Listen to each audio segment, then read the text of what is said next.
We're back in the Vibe Lounge. Back in the Vibe Lounge Welcome back on another Wednesday. on another Wednesday. Hey, we've done it. 2 2 weeks in a row. Cheers. Wait, don't spill your Diet Coke. Cheers. You can't see. We Cheers. just cheers in our little. I do have a little spill, but yeah. Yes, 2 weeks in a row. I'm proud of us. Go us. You know what that means is that our general capacity for our life to do the things that we want to be doing and not that we said we would be doing. Well, I guess this is something we said we would do, but we can actually do it now. Yeah. Because we're not overwhelmed and wanting to die a little bit. Yeah. I felt that over the last couple of weeks. I definitely have felt like an overall decompression. Yeah. Mentally, emotionally, physically. I've slept more in the last 2 weeks than I think I've slept in years. That's good. But all in, just really, I don't know how to explain it, like really just content ways. And like, so I'm just really proud that we were able to accomplish what we accomplished. And satisfied with what we accomplished. Yes. I felt really good about it. And that helped me rest, I think. The fact that it's like, okay, we worked so hard and just every second counted. And we were really diligent about making sure that, we were intentional with being ready for that. And so when the time came to just rest, it was nice to be able to say, I see how all of that hard work showed up and paid off. And now I think I can sleep. Yeah. Yeah, that worked. Which I do think moving forward, balancing hard work and also resting at the same time so that we can be optimal at those times where we need to be, we should examine that. Yeah. Yeah. Because that's hard. It is. Well, I get affected by excitement, and my excitement will kind of make me hyper focus on something where it's like there's not much else in my purview. Like that's all I'm looking at. And so it's very easy for me to lose balance in that way. And so that's definitely, we're going to be talking about reinvention today. That's something that can go on my list. So, just kind of pulling myself out of you have to go balls to the wall on everything or it doesn't count. Like, that's not true. Yeah, I do think that you are one of the few people that I've met in my life who can match my balls to the wall-ness. Yeah. And that's a great thing for us to be in business together and not feel like I have to be like the annoying big sister about things like, don't forget this. It's like, no, I can trust that Rachel's got her shit together and I've got my shit together and we're going to go crush this thing. So like, that's a perfect little dynamic for us. Go us. Go us. And it'll get easier too, as we get used to working together too. So I think that's been part of the decompression the last couple of weeks too, is just like really feeling validated that the investment we've made in each other in, kind of the goals that we've set for ourselves and for this company. And I just feel like we're in good hands with one another. And so I think that allowed me to kind of take a step back and just really appreciate the rhythm that we found together. And even though it got really crazy for a while there, and it was crazy. It's nuts. But no, just knowing that you have a partner who's equally invested in that way and also who will give you the permission to rest. Like there have been several times over the last couple of months where I don't know if you realize it or not, but you were like, take a beat, dude. You didn't say that exactly, but like you gave me permission it's okay to rest sometimes. Yeah, I think because a long time ago, I've realized that about myself, that I have to allow myself to pump the brakes for a minute so I can see it easier in other people when I can tell that they're not letting themselves take a beat. It's like taking a breath before you do something like high energy exertion. Like you have to do that first in order to make that effort worth it in the rhythm of our life. We have to do that too. And I learned that the hard way, which I think we'll probably get to. So today, we have a lot to talk about. We're going to try to tackle what reinvention has looked like in our life, which is so interesting because not only do Rachel and I both have new haircuts to debut, hers is a little more dramatic than mine, which I love. You guys, you can't tell a shit. I love those bangs. It makes me want to get bangs. I squealed when I walked into the She Vibe did. Lounge I thought today. there was something wrong. She thought I hurt myself or there was something wrong. I thought that there was and something I said, wrong. your hair. Yeah. I Yeah. love it. I think Thank it's you. great. Needed just a little something new and something fresh. I've been really energized with the sun out the last few Oh my god, I days, know. and And back to the main point of why we decided that talking about reinvention would be good today. We're celebrating an anniversary. Rachel is celebrating an I anniversary. am. She is celebrating her, how do you say it? Sobriety anniversary or her Yeah, I was sober actually thinking anniversary? that this morning. I'm like, "Oh, what do you call it? Soberversary? I Which is don't a lot know." of Yeah, words. I feel like, people just kind of, make up fun words to do things, but yes, in a nutshell, 6 years ago today, I had my last drink of alcohol. It's helpful to have an anniversary date that actually kind of makes you stop and think, and you can have kind of a frame of reference through the years on that same day. It's like thinking about the 6 years, it feels like 10 lifetimes ago, but it also is like, but 6 years is not actually It's that not that long. long. And I think about, as we're talking about reinvention, and my stories probably won't get too deep into this part of it, but I just sit there and think about the changes that are possible in 6 years, and it's just like, "Holy cow." So, yeah, it's a helpful day to just stop and appreciate kind of where I was and how far I've come, and also just take a little bit of time to celebrate myself and the work that I've put in because, I couldn't do it alone, but I also nobody could do it for me. Mhm. So I showed up for myself in a way that I'm just really grateful for, and I especially appreciate that on this day each year. What a moment of self-love, Yeah. and what a journey of self-love. I feel like that might become at least for me, I know that's an undercurrent in what some of my stories about reinvention really are, is, like, moments where I've been like, "Nope, I'm not loving myself enough." So happy Thank anniversary. you. That is awesome. Thank you. And I know that your 6 years haven't just impacted you, but there's a ripple Yeah. that you've created for the people that love you and the people who have come to know you. So congrats to Thank you. you. Huge accomplishment. Thank you. I'm grateful to, I don't know, just have the story and be able to have the experience that allows me to have that ripple outward, Mhm. Yeah. because that's what helped get me there is the support from people who had been through that before. And so hearing that, thank you for saying that. Cause the fact that I have an opportunity to pay it forward is the reason that I do it. One So of the many. one Yeah. of the many. But Yeah. you also have a really special day coming up. You are turning 39 plus 1. And that one is the middle finger. Yep. Just kidding.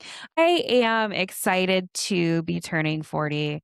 Let me tell you why. When I was a little girl, I would often say things like, "Oh, I can't wait to be a grown up. I can't wait to be a grown up and do whatever I want and eat ice cream for breakfast." And Lord knows what 6-year-olds think. The same thing when I was 13. I can't wait to grow up and not have to deal with everybody else stressing me out or being a teen or whatever it was. And even when I was 20, I can't wait to be older and not have to go through this crap that I'm having to go through. I feel like I was born as a 43-year-old, I love that. slowly creeping my way to being my true age. And 40 does kind of feel like a new era, a new dawn is upon me, which sounds cheesy. My 30s were hard. My late 20s and early 30s were really rocky life experience moments. And 100% where this like reinvention had to happen time and time again. So I'm excited to talk about it today with the view of like looking 40 in the eyeballs right now and feeling like I've finally gotten to a place where a lot of what I have wanted for my life or places where I've invested my time, effort, and energy to cultivate joy and love and belonging and a life that I'm proud of. Like I'm excited. Oh, 40. Yeah. That's when you can't kid yourself anymore. You are officially a grown up at 40. I did. I've already caught myself saying things like earlier this week, we had to go up to Gaylord to buy a new microwave as a 40-year-old does because ours died. Took the kids with us. We're going out to eat. And I said, well, at my age, and my boyfriend, who is 12 years older than I am, clocked it immediately. He's like, you're not going to start doing that, are you? I'm like, Now you know what it feels like to be in a relationship with somebody who always refers to our age. But yeah, I'm definitely going to lean into the 40-ness. Part of the reason is because, and this is a little bit sad, but we're going to go there. When you have somebody close to you who passes away at an age who's, so for example, my brother was 35 when he passed away. Is that right? Yeah, he was 35. So every year that I've had a birthday beyond 35, I feel like I'm on borrowed time Yeah. because I should have never been older than my brother. So to be turning 40 now at this point, it kind of is like, yeah, I have to take advantage of everything that life puts in front of me because who knows what's going to happen. His life ended within 6 months, right? So like that could be the same. So it puts every day into perspective for you, which, like, on the heels of us being super busy and putting all of this work into what we're doing, like, something crazy happens and I'm gone within the next 6 months, know that I was proud.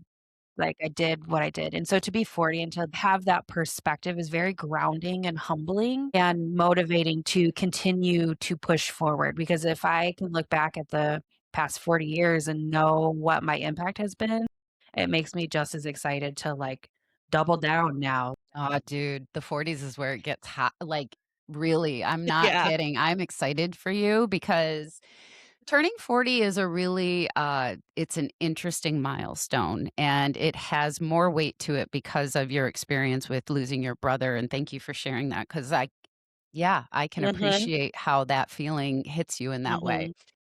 The 40s for me and a lot of older women that I've talked to, and I remember kind of sharing as I was younger and, kind of moving into my middle age and such, everybody was like, the 40s are where it's at for women because it's where you really step into yourself and you have a confidence about yourself in a way that, and it takes the whole decade to cultivate it. So you've still got lots and lots ahead of Yay! you, but it's so empowering. For me, it was this transition from being so worried about all of these other things and all of these other people and just kind of the capstone of my existence in serving people in ways that didn't help me at all, like that just kind of drained me. It all of a sudden kind of pivoted when I moved into my 40s because I realized like my mind shifted in a way where it's like no, like, this is the second act. Like, this is like, shit's changing, like, things are moving, and so I get to make decisions, and I get to put my life on tracks that maybe I didn't feel empowered to do that, and the 40s were just all about me just stepping in and learning who I wanted to be and what I was and all of that, and it's just you just reach this emotional maturity in yourself in such a way that I don't know how to explain it other than it's just such a ride.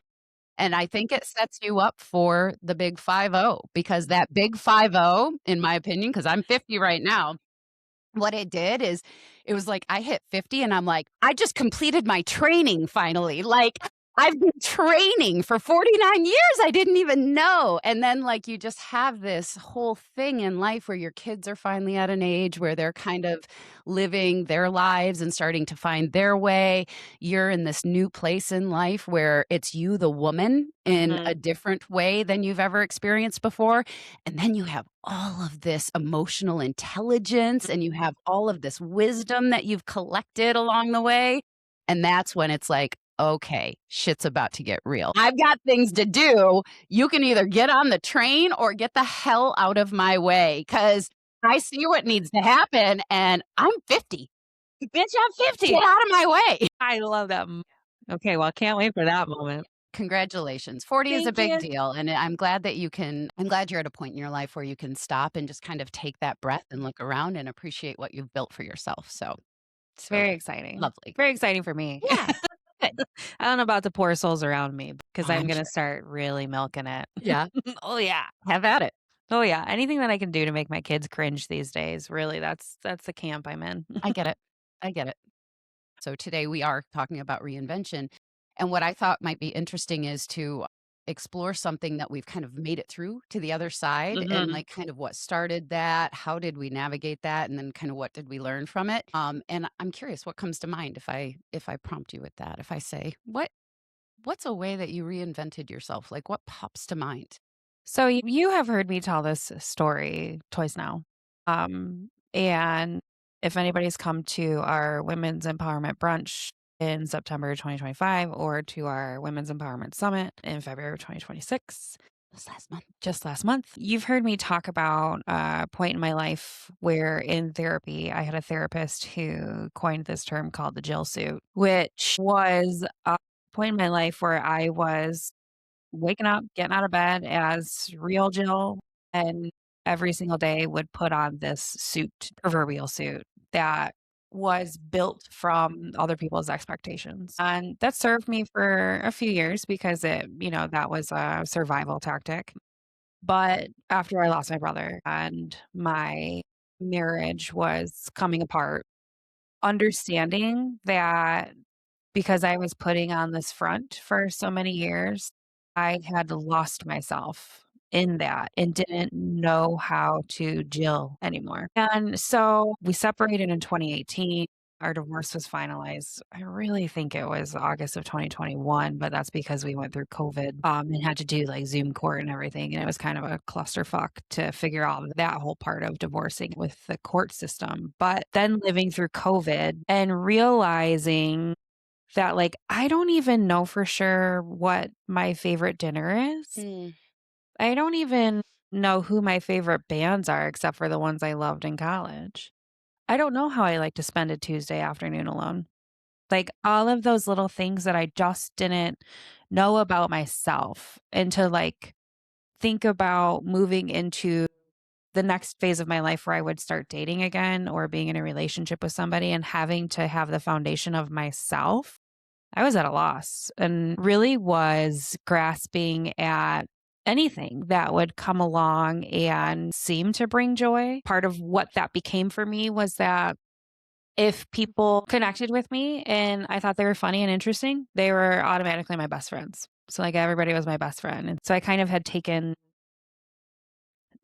off the Jill suit from my marriage, but had put on this other version of me. So, like, was still practicing that habit of not being fully authentic. In that span of time, though, I started to really do some heavy digging, knowing that I was not in touch with who I was. And so that's where I started reading a lot of Brene Brown and other authors who are in that space and doing the hard work of trying to understand who the fuck I was and what I wanted, because that ultimately I couldn't ever answer that question. What do you want? Yeah. I don't remember the full context of this conversation, but at one point, my dad sitting me down and being like, "What do you want?" And he was specifically asking me about my romantic life.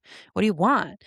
And like not being able to say out loud what I wanted because I didn't really know. That's kind of when I think about reinvention, that's been the biggest part of me having to rediscover who I was.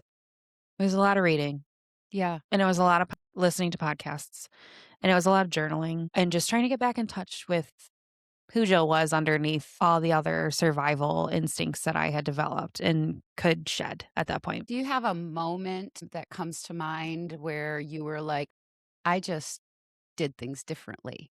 I'm shifting, I'm changing. Like, do you know what I mean? Like, as you're going through this discovery, like, were there any moments that came to you that kind of validated the work that you were doing and they were showing up in your day to day? It really only has happened in the past couple of years, 7, 8 years later, after those snippets of time and going through that and taking that Jill suit off and trying to rediscover myself, it's only become clear since I've been 38, 39. It's kind of like location specific for me too. I moved into this house on Maple Street in town, right Mhm. down the road from the Yeah, Vibe Lounge. from the Vibe Lounge. And that house I could finally breathe in and can finally see my life physically manifesting around me in a way that felt authentic. And I just loved that house so much. I loved being there. It was perfect for that phase of my life because it was beautiful, had a shit ton of character, and like I felt very akin to the physical Yeah. space. But it also was kind of where I started to settle. I had accepted at that point in my life, like, there's a potential that I might be alone forever. So, like, we gotta get really good at that. And so how do you fill your time? And that became, a creative space for me. I got really into tarot cards. I got really into like a creative journaling practice that was like lyric based because I'm very musical in that way.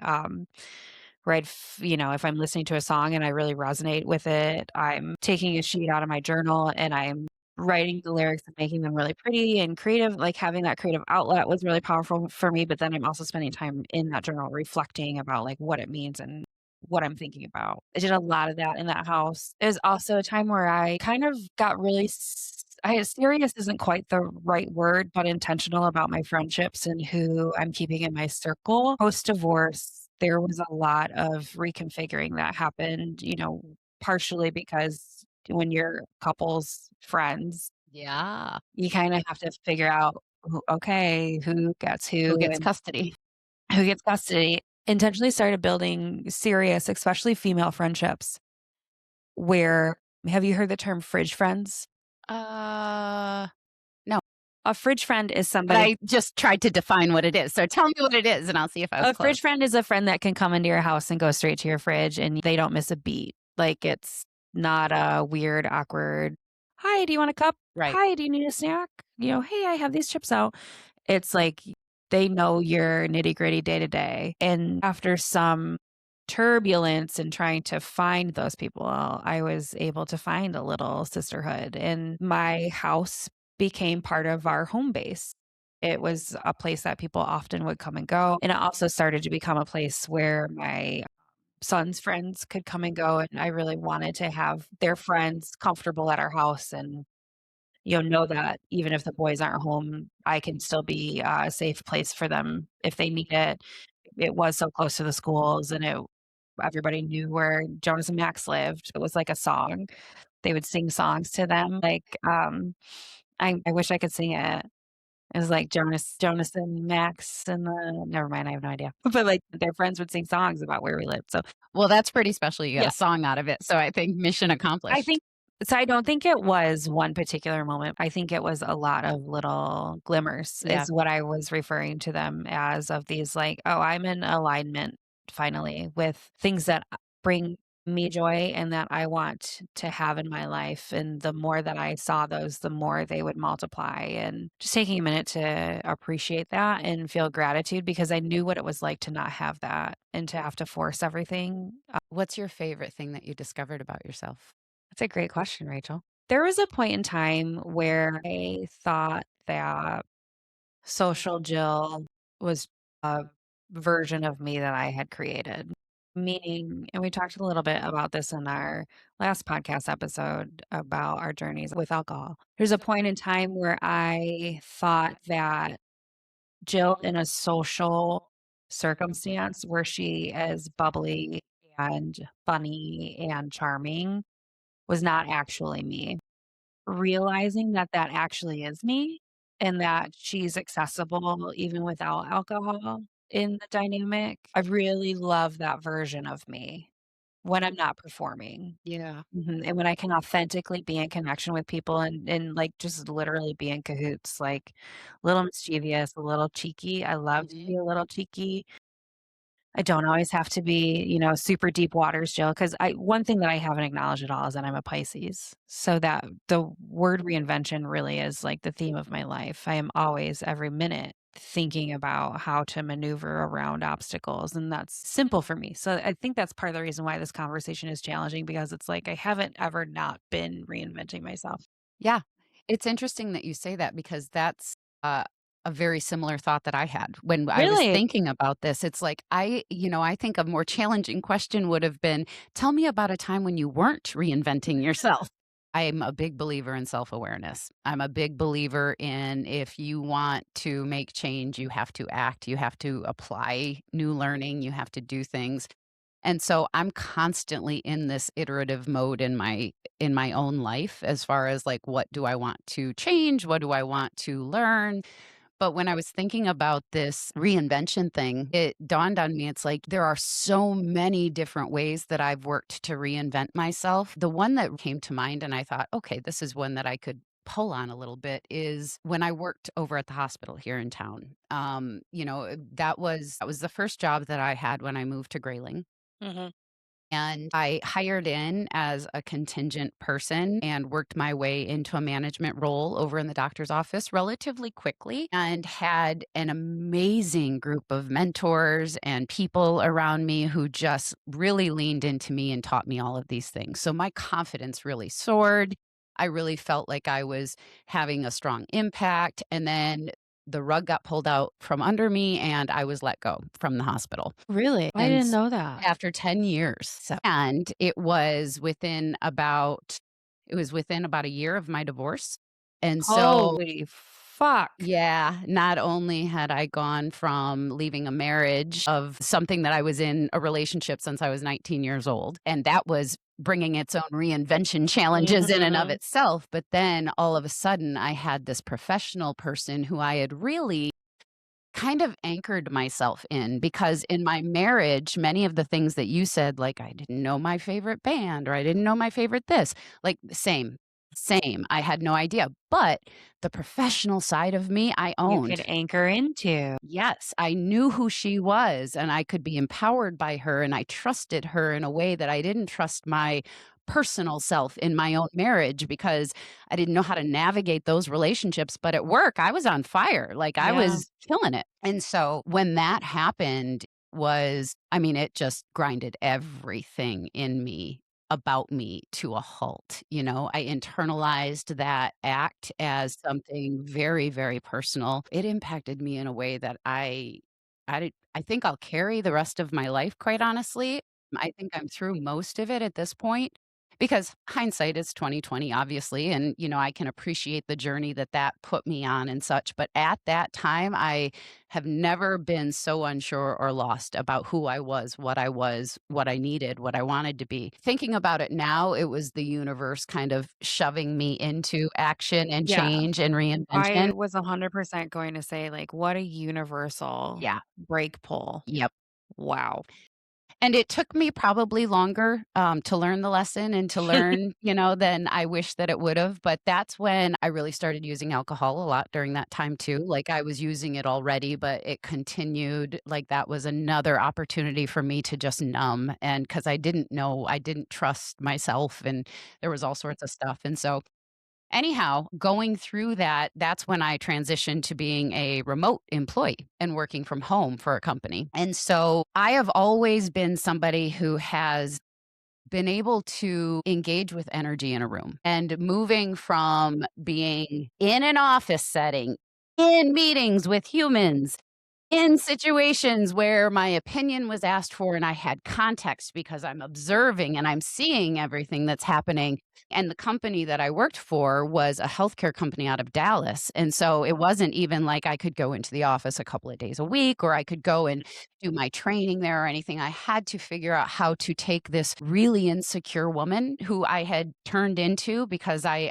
had lost the confidence and trust in myself that I was doing this and had to figure out how to show up with a whole new group of people that I don't know. I don't have the ability to lean into the skills that I trust that I can use to build relationships, which is the hanging out at people's desks and talking about their days and getting to know people. And that's my superpower. Like that was my superpower is figuring out who people are and understanding how I can step in and help and be impactful in their ways. And so reinventing myself during that whole kind of time period was one painful, you can do this after the next. And I think it took me getting sober before I was actually able to make any sort of progress in that. But I don't know how to say it other than I had put all of my self-worth in my career because I had none of it in my personal life. It was not being given back to me or I was just not being supported in that way. So when I lost that, it was just like, holy cow. And I checked myself in for treatment. I left my job at that point. I knew that I needed like a whole entire restart.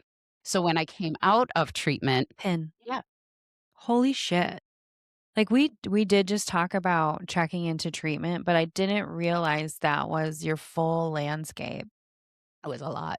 In my mind, when I checked into treatment, it would be for, you know, a handful of weeks.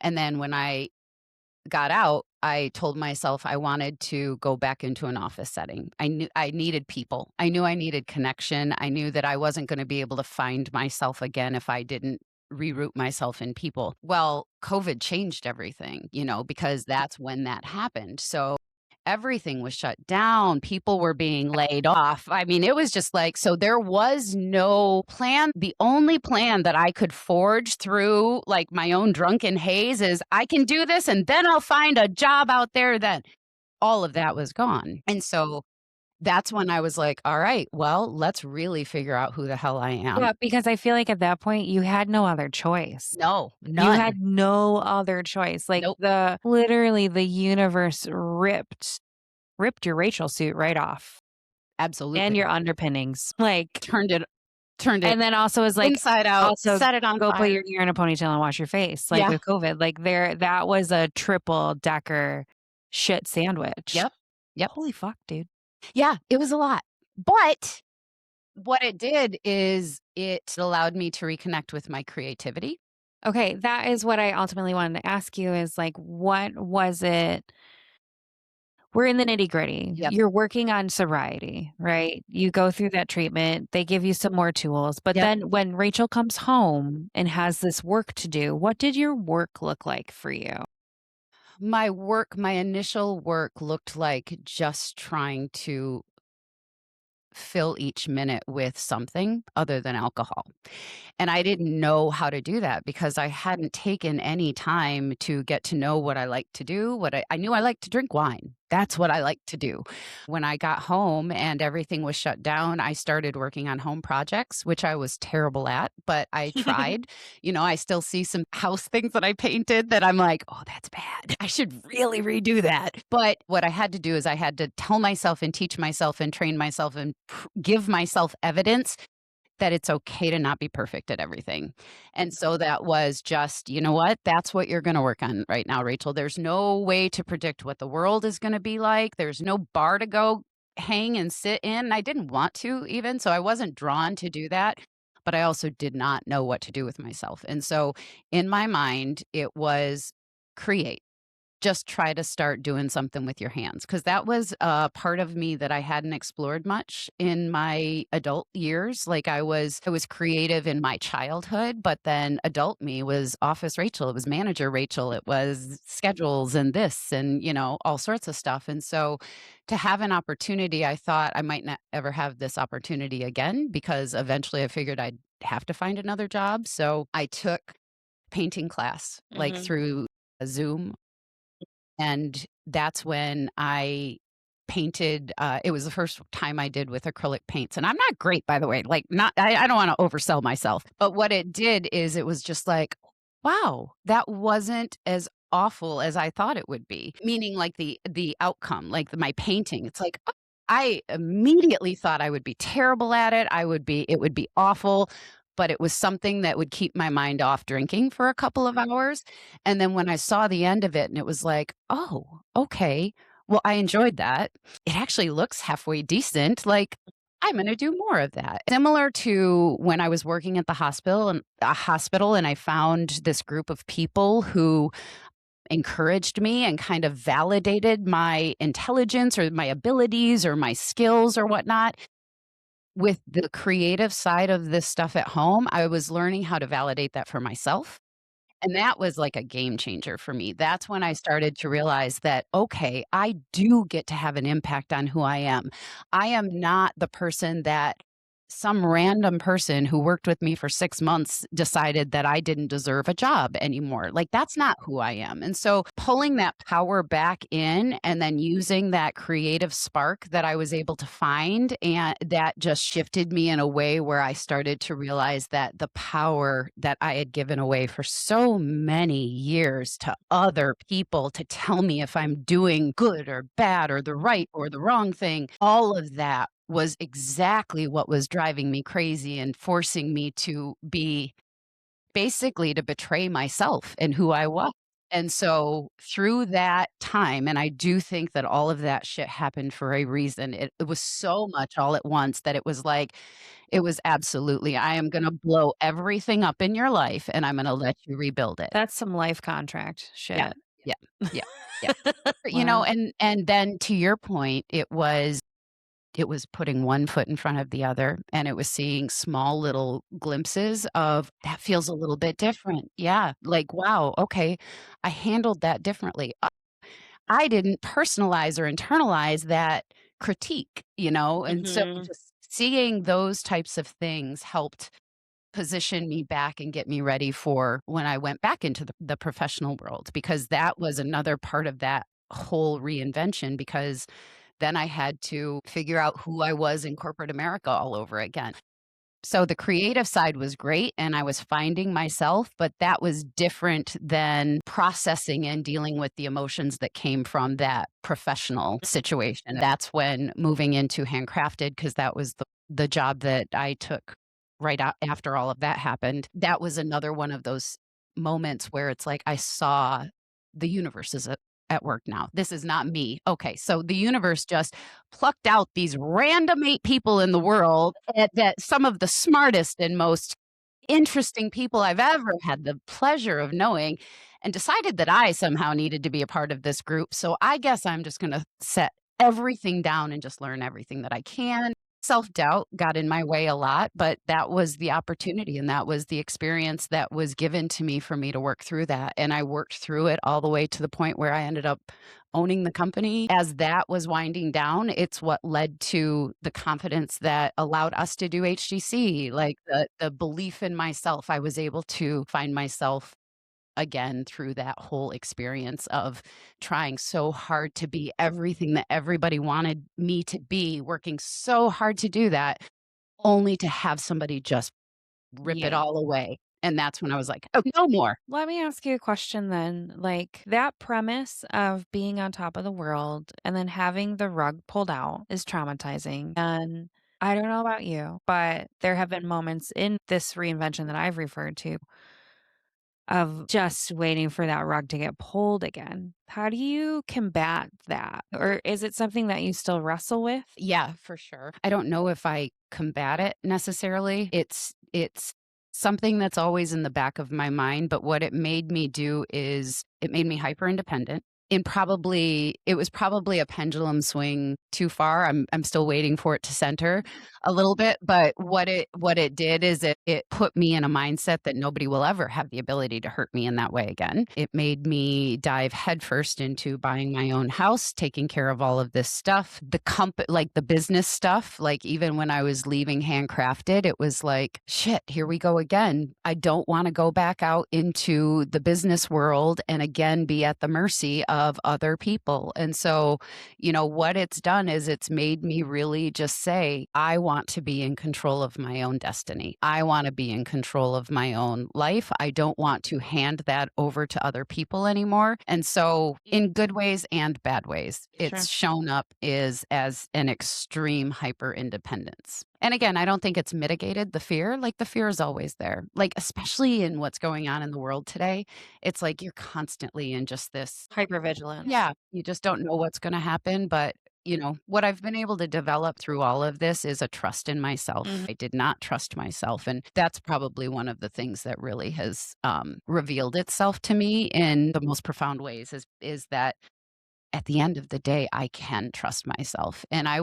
there were people in my life along the way that tried really hard to make me believe that I couldn't trust myself. And so having that belief and having that allows me to live in a way that I'm not terrified of the rug being pulled out anymore, because I trust that I will be okay. Before, I didn't have that feeling, that immediate I'm gonna be okay. It was terror, it was like, "Oh my god, what's gonna happen?" But now I've been able to get to a point where it's like, I don't have to know how everything's gonna work out to be able to trust that it's gonna be okay. Instead, what I can do is I can pull back and see some of the really hard things that I've gone through in my life.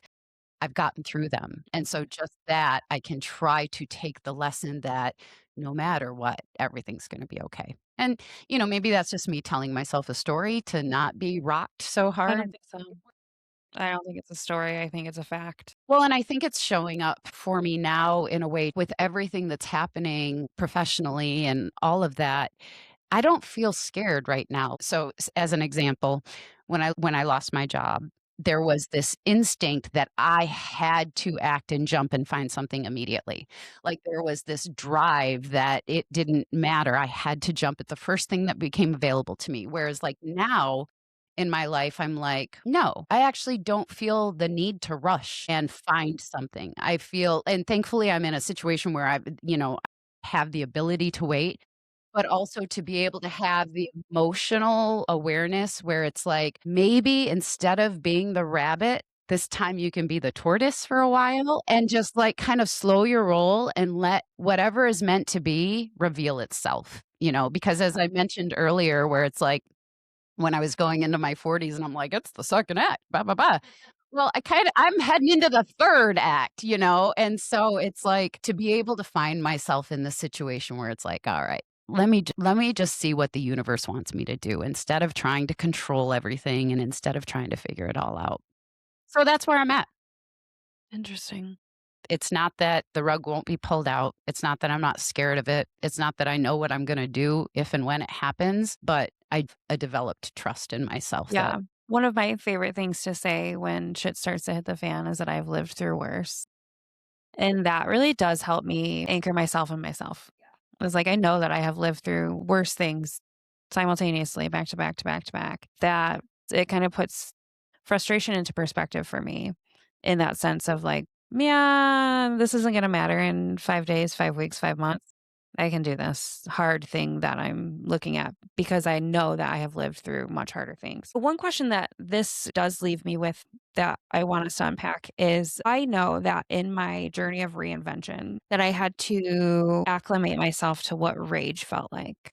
So I think in particular, especially when you were talking about feeling disempowered, there was a point in time where the disenfranchisement that I saw, the times that I had just given all of my power away in the hopes that it would be returned back to me in this pretty package, and the fury that I felt living through that, and as a person who is the good girl and who is funny and light and radiant and all the wonderful things that people have said to me about me in the past, having to navigate how to feel the anger and the rage, that is also tied to the concept of grieving the life that I thought that I had and grieving the person that I thought that I was, and actually grieving the loss of the significant romantic relationship, the loss of my brother. I had 4 other family members die that same year too after my brother died while I was going through the separation. So like there was just a lot of grief, and for me having to learn that it was okay to be mad, but also that anger didn't have to hurt other people. That was a lesson in and of itself within all of this reinvention, that learning how closely anger is tied to a value base. And when anger is showing up in me, it's because I'm experiencing friction that is misaligned with my value base. Yeah. So then having to go back and learn what is that value base and why am I angry? Of course, I intellectualize all my feelings. I had to understand that those are a process and that it's all connected to be able to then channel rage in a way that wasn't hurtful for other people, wasn't being mean to other people, and that was like I don't wanna say the word productive because I have such a weird relationship with that word, but, like, that could propel something forward out of it and not just be destructive. Because I think at the points in my life where I was coming to terms with my own rage and anger, all I had really seen in my past is that that was destructive, and I'm not a destructive person. I do not believe in destructive without cause, right? So, like, to understand that about myself and to be able to channel that feeling to be destructive into a way that had cause and drove something else could come out of it. Like, that was a lot of the work that I had to do, and I still carry forward now to not have anger be my first response. Do you have any rage, Rachel? Were there moments of rage that you had to sit with, or am I alone in this camp? Which is okay. I'm fine with being alone now. Well, I don't think that you're alone. I think there are lots of people who experience rage. It's a hard question for me to answer, quite honestly. Part of that is because, I mean, the simple answer is no, but it's not a healthy way to be. So I don't experience rage. I am pretty even keeled. I think that I learned that a long, long time ago in my childhood. There was a lot of loud fighting when I was young. There was a lot of anger and rage in my marriage. And what it taught me was to not feel and shut down. Like that's what it taught To me. disconnect. Disconnect, absolutely. And so feeling anger and feeling rage, it was always coupled with fear. And so I kind of I think that in my own learning and my own journey and something that I'm just kind of still discovering about myself, I think that I learned the only way to deal with those types of situations are avoiding. That was the thing that I learned. And so I think through my avoidant behaviors that once I start feeling like even those little twings of anger or whatever, oh, nope, we're good. I'll see ya. Bye. And then Mhm. I just avoid and I move on and I don't let myself get to a point of rage. You know, it's hard because I was so mad about things that happened, like, I was so mad about things that happened, but I think I processed that more as hurt than anything, and the self-destructive natures like, I saw it showing up as You me turned it destroying inside. myself, absolutely. So it's like, I felt it, but nobody saw it in me. I never project it out onto anybody, like, I would project it inward, I would punish myself, like that and for whatever reason, the messaging, I don't know, that necessarily hasn't been unpacked entirely yet, but I recognize the behavior, and that's why, I've done a lot of work to get myself out of that habit and allow myself to experience feelings as they come, and I'm not great at it yet, but I'm working on it and, but I also I'm just not an angry person. Not it takes a lot to get under my skin, like, when things happen and things are frustrating and there's tension, I'm a problem solver. So, I don't get pissed about why or what or lean into that. I immediately jump to action. "Okay, this sucks. What are we gonna do about it?" I think I was quick wired, short wired for anger from my childhood. The family unit that I come from, we wear every emotion on our sleeve.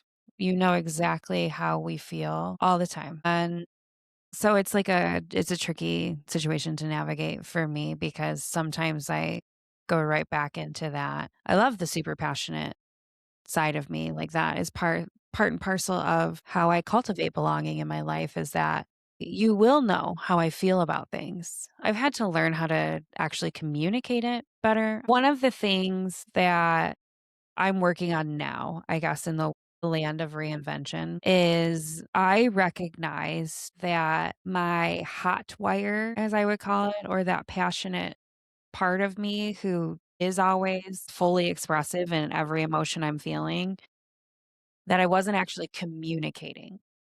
And that I was assuming that because I was on this emotional roller coaster ride and this person loved me and quote unquote wanted to be on this ride with me, that they didn't actually one want to be on that ride because we should be separate humans with separate emotional experiences. Like that's healthy. That's the way it's supposed That's to the be. way I get they it. tell me it's supposed to be. Something I'm learning. But to break up with codependency, step one, to recognize the signs of when I am operating back in the operating system of being my passionate self, which I still am, but I have learned that I have to stop, survey the surroundings, and actually communicate verbally then and there of what's going on. Like that has been in this relationship that I'm in now and us living together, having to in real time rewire myself so that I'm not feeling emotions and expecting that my partner understands exactly what's going on inside of me or why I'm reacting the way that I'm reacting. And thank God that my boyfriend can see that and can call me out and can call me to the carpet. We're talking a lot about carpet today. And be like, "Hey, when XYZ happened and you said this, I can tell that you're frustrated, but I this is what's happening over here and I don't feel like you being mad at me for that or how your tone was, because I have tone problems sometimes. How your tone was in your response was warranted. I want you to know I clocked it. I'm not upset about it, but I think maybe we should talk about it. And actually, right now, I'm currently reading this book, When the Past is Present by David Rico. It's healing the emotional wounds that sabotage our relationships. Love it. And so, let me tell you in real time what this actually means. Just the other night, my boyfriend and I had some miscommunication about how our afternoon was going to go. We had to go buy our microwave. We have to go to another town to buy a microwave where we live. It's just how it is.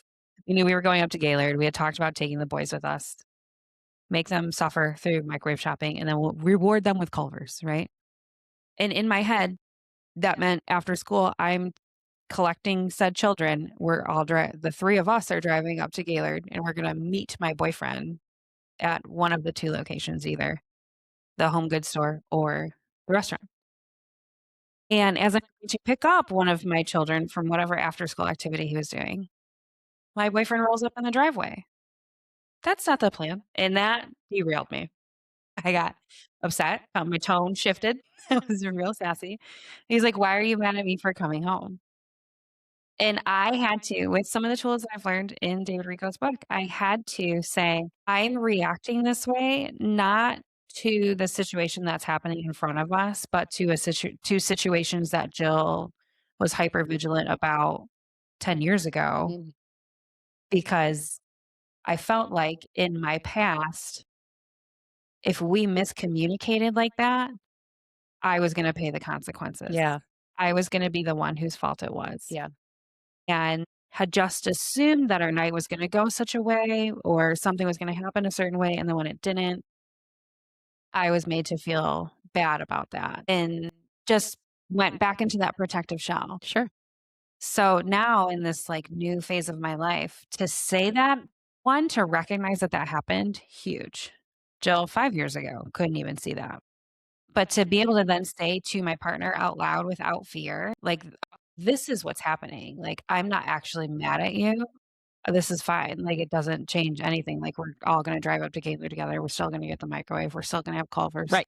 right? Like, it's all still gonna happen. So, like, why am I upset that you came home earlier than I thought you were gonna come home? You know, like, and to realize that I was protecting a different version of me at that point and on the defense about it was step 1, and then step 2 to actually address it and talk through it. Like, to have that empowerment and to have the trust again in myself, like we've been talking about, that I know how I usually react in this situation, but, like, we're not quite the 2 of us are not understanding, and I know that I value this relationship more than pretty much anything else that's happening in my life right now. So I have to take my steps back out of my emotional self and like teenage Jill, who's like, you have to know every feeling I'm feeling and understand me completely because we're one and the same. We're one person. No, that's all nonsense. That's not mature at all. And like to pull myself out feels physical sometimes. I can feel myself calm down. And I can then kind of like thank God for my partner. We can laugh at how silly I am sometimes in that situation where I'm like, oh, wait, I'm not mad at you. There's no reason for me to be mad at you. Let's go eat dinner kind of thing. Yeah. And then to not be shamed for that is really beautiful. Not that I want to continue to have miscommunications, but I want to continue to be the person who, when shit hits the fan and somebody turns to me for something, they feel safe. Yeah. I think about that with my kids, especially like being a teenage boy is a weird challenge that I'm learning secondhand, right? I'm not a teenage boy. Like having their lived experience and some of the stuff that they go through, I'm like, oh, I didn't realize that that would show up for dudes. Yeah. But like, Yep. oh, I want them to continue to feel like the door is always open and it's not scary to come talk to me about things, but also to recognize that they are their own person and I am my own person. And I think that was something that maybe I had a hard time understanding when I was young is that my experience and my choices and looking for help isn't the same experience that the adults around me are feeling, that there is separation and they can be guides for me through things and that it's safe and okay. I don't know that I always felt that way. And so that's where my hyper independence comes Mhm. from is that like, well, I'm just going to figure it out on my own because nobody else around me really understands. Yep. That's what reinvention looks like for me right now. Yeah. That's kind of where my journey is taking me. And it's funny because, these aren't necessarily things like, now I'm going to work on. It's just, I think that there is like, I've hit a rhythm in my life where I've resigned myself to the fact that I have any sort of control in this freaking world at all. And so instead of driving myself mad trying to think that somehow if I'm controlling every tiny detail and every tiny emotion, that it's keeping me safe, instead just trusting that, okay, I know that I can keep myself safe regardless of the circumstance in most cases, being able to transition that now has allowed me to kind of move into this place where my work is being able to figure out how to say what I'm feeling in the moment. Like that is exactly what I have to work on right now. And I am terrible at it. I am at like ground zero with that. But I was never provided evidence that it was safe to say how I felt. Like it was never okay. And that's the message that I received, I'll say. And so giving myself, finding the courage to be able to say out loud what is terrifying to me because every physical instinct is telling me that it's not okay to be saying these things outside or out loud. But also, like, being able to recognize in the moment when it's happening and kind of being aware to stop and like sit with it and try to decipher it. That's an interesting place for me to be right now because I don't know that I've even been able to identify all of my feelings at this point.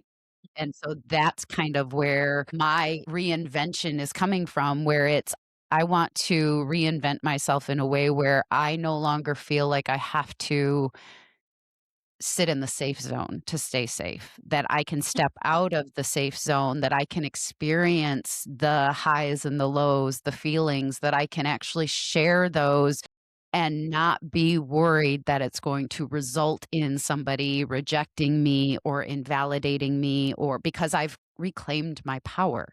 And so being able to understand that that's what reclaiming your power allows me to do now. It's to, okay, what are feelings and how do I feel them?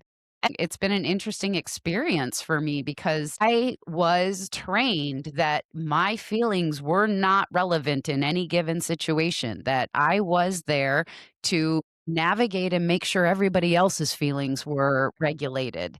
Like my ability to self regulate was dependent on my ability to regulate others. Yep. And so that light bulb going off for me was like, "Damn it, that's your job, not mine." And so understanding that and actually taking back the energy that I was expending on others and putting it back and kind of recentering it onto me, it's like shining this big spotlight that I wanna hide from and run away from, but also, "Oh, that feels really warm, and maybe that is right where I'm supposed to be." So that's however long that takes me, that is what I'm practicing right now. And so what does your life look like if you get really good at that? Good question.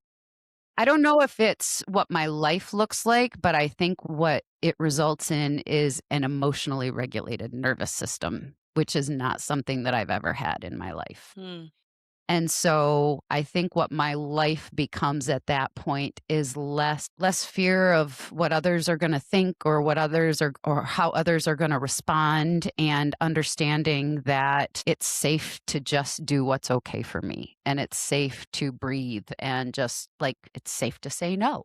I mean, even something as simple as that, we just went through the summit and one of my lenses was self advocacy. And, that's something that I'm actively working on. Even if my voice shakes, keep doing it because eventually your voice won't shake. And so I think that's what my life looks like on the other side is the ability to trust that I can identify a feeling, I can share my feeling, and I can be committed to why that matters to me in a way that honors who I am, as Mhm. opposed to immediately feeling the feeling, but thinking, "Okay, that's bad, that's wrong, because 'cause I'm not supposed to be doing that because, Mhm. that's wrong," and immediately kind of hiding and going into this place where that doesn't matter.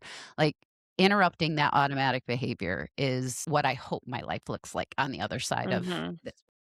That makes me think of a poem that I sent you. I don't know if you got a chance to read I those. did. So I'm just gonna take a chance to read to us all. Please. So I found this poem in the midst of my reinvention. I had started taking these trips to Lansing. I lived in Lansing for 6 years, loved it there, wanted to live there much longer, went to MSU, graduated from MSU, worked in Lansing for a long time. A lot of myself is, like, in Lansing. So I would let myself take these little trips back to Lansing. I'd go see a show at the Wharton Center. I'd go to an old restaurant or bar that I liked, and sometimes I would see old friends and stuff like that. One of these times on my way down to Lansing, I'm listening to talk radio, as one does, and they read this poem on my way to Lansing, and I had to pull my car over because it spoke right to what I needed the most at that point in time, and is still something that I keep coming back to, and it sounds like this is something too, like, I can hear this poem inside your narrative about if this phase of reinvention works, like, returning back to myself and being safe here is the goal. The poem is Love After Love by Derek Walcott. And oddly enough, happy birthday to me. I learned today that it was published in 1986, which was the year Jill The was year of your birth. born, Stuff that's dumb. right? 86? Jesus. Well, sorry. But I do think that's ironic. Like that's a little glimmer as I would say for me to learn that. So the poem reads as this. The time will come when, with elation, you will greet yourself arriving at your own door in your own mirror, and each will smile at the other's welcome and say, sit here, eat. You will love again the stranger who was yourself. Give wine, give bread, give back to your heart, to itself, to the stranger who has loved you all your life, whom you ignored, for another who knows you by heart. Take down the love letters from the bookshelf, the photographs, the desperate notes. Peel your own image from the mirror. Sit, feast on your life. I love that. Why did that speak to you? So you're driving in the car and you hear that and it hits you so hard that you have to pull over Yeah. Well, one, because I was bawling, and but it was just unsafe. it was unsafe to be operating a motor vehicle at that point. Yeah. But because the concept of simultaneously being yourself and being a stranger to yourself Yes. and needing the invitation to come back to yourself, and that is a relationship of love, blew my fucking mind. Yeah. Blew my mind, and to think of myself in the same way that I would have at that point in my life thought about how I should treat a romantic partner and to like welcome myself into my own home and to feed myself and to care about myself and to write love letters to myself about these things that I love about myself was a completely foreign concept to Yeah. me. And it rocked my socks almost to the point where like, and of course, looking at 40, I'm thinking about birthday gifts and I kind of think I want to get another tattoo. Hey. And I might end up with Derek Walcott's words tattooed somewhere in my body. Probably not my ass because that's not appropriate. But I don't know. We'll see. I'm 40. I do what I want. I heard tramp stamps are making a return. God, no. I'll never see it. But like that was just such a moment in time that part of the reason I pulled over too is like I have to find this poem because I'm going to keep it forever. And it has been something that repeatedly when I'm in the mix of reinvention. When you're in the tension that reinvention requires, I go back to that poem and can ground myself in the fact that, like, oh, ultimately, this is self love. This is care for me. And it's like sandpaper to the hard parts. And it's just softening me to myself, not for anybody else. Like, yes, then it becomes beneficial for the other people who are in my life, my romantic partner, my children, my family, my brothers, my parents, all that stuff, my friends, to just like little bit of an edge off Mhm. and to calm and remember that I've lived through harder things. This is just a polishing stone. At the end of this, I can come back and I'm always safe with me. I always have me regardless. And that is just enough. Everything else is a bonus. Well said. Thank you. Well said. I think, I can see why you saw those threads with that poem too. Cause yeah, I mean, I think one of the biggest ahas that I've had in the last 5 years or 6 years or so is just that really, if you're gonna strip all of this away, it all boils down to self, and it all boils down to the ability to love yourself, and I starved myself for a very long time of my Mm, own love, and I thought that it had to come from others. I thought that it had to, otherwise it didn't it count. didn't Like, exist. I couldn't do that for Yeah. myself, like, that was foreign to me. Like, if I wasn't in a relationship being actively loved, then I wasn't worth like, I was doing Mm. something wrong. And so to be able to shift that and pull that back and realize, that I can serve that need if in fact I'm supposed to serve that need for myself, that the love that comes into our lives should be a result of how well we love ourselves. And if I can get that part right, then the rest of it can grow in the way that I really want it to grow. But I can't expect that to grow if I'm not willing to water myself. Yeah, it's like the soil for the garden. Yeah, absolutely. And that was, I mean, I wish I would have learned that sooner, but I guess I learned it when I could apply it and actually take Yeah, action I toward don't know it. that's a But thing that you can be born with. yeah. That is a thing that I think most humans have to figure out along the way. I think that's what makes us humans. Yeah, I hope everybody has the ability to get to that point at some point in their lives because it's sad to not see the beauty that each of us has. And when we choose to be blind to that, like that is us denying ourselves in a way that is just really sad. And I did that, and I see other people doing that. And I can recognize it because I've lived it. I'm living it and I'm healing it, but it's a very real thing. So, yeah, thank you for sharing that poem. It was Yeah, of beautiful. course. Thank you. I hope Love that that poem. one day I can feel my emotions so much that I'm verklempt enough that I have to pull over the car. Listen, it's a chaotic life, but somebody's gotta live it. Not the first time I'll cry in a car, definitely not the last time. I do at least weekly. It's I the love it. movement, man, it's the movement plus the music, I figured it out. There's some alchemy that really gets Yeah. to me. Yeah. Is there anything else that comes to mind that we didn't quite touch on when it comes to reinvention for you? No, I think if there's anything left to say, it's just reinvention is a great thing because reinvention means that you're taking the lessons that you've learned and trying to apply them differently. And so, sometimes the word can feel big, and feel daunting and feel like I'm never going to do that. But the idea is that I feel like I reinvent myself constantly, always. And so it really is less about the big arching reinvention and more about just get yourself to a point where you believe that things can change. Like, don't lose hope that you can have an impact on your own reality because you absolutely can. And if something's not working, I think being able to just kind of trust that it takes painting one thing really terribly. It is when you leave, look at my door jamb. It's awful, so bad. But what it represents is so powerful. It does, and I think that's why part of why I haven't fixed it yet, because it doesn't have to be perfect, and I like that it's not perfect, and it does, it reminds me because that was the thing that I'm, like, shaky hands and all, I mean, as something as simple as just painting a door jamb felt overwhelming to me, and so j that is proof positive that it is not about, "Oh gosh, I have to have the whole journey figured out before I take the first step." It's no. If there's something inside of you that's just, like, not feeling right, then just try something different, and I think that's the only thing that was left unsaid for me is just that don't lose hope that things can change. They always can, and we're the ones who can do it. What Yeah. about you? No, mic drop. That Nope. was Ending on that note? I wanna end on that note. I do the only thing I wanna call to is that we want of course, we always are curious about other people because we Yeah. are who we are. Yes.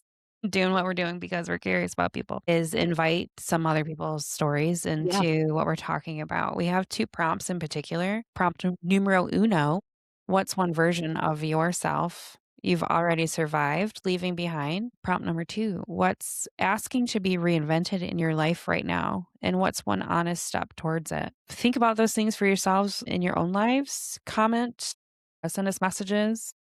I think that's really it, is that we want to hear we don't wanna be in the vacuum. We're not the only people in the kitchen flipping Correct. pancakes here. Nope. We wanna hear about other people's pancakes and their stories. Yeah, if there's something that tugged on you today that you can share with us, we wanna hear it. Yeah.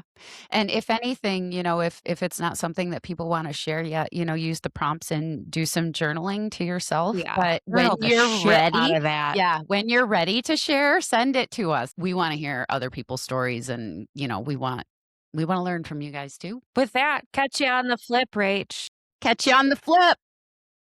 Good chat. Bye. Bye.